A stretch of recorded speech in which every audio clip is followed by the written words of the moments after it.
లేదన్నావు. దానికి ఎలాంటి అవగాహన వచ్చింది? మదన్ మోహన్ యోగా వల్ల ఏమైపోయింది, అలానే బ్యాక్ పెయిన్ రాకుండా ఎలా చేయొచ్చు మూమెంట్స్ చేస్తున్నప్పుడు కానీ తర్వాత కానీ అనేది దాదాపు ఈ వరుసనే 3 సంవత్సరాలు చేసావు కాబట్టి ఎలాంటి అవగాహన వచ్చింది?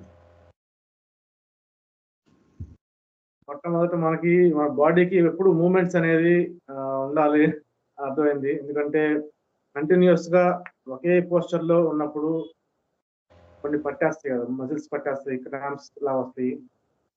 అటువంటి అవాయిడ్ చేయడానికి రెగ్యులర్ గా బాడీ మూవ్మెంట్ అనేది ఉండాలి అని నాకు అనిపించింది.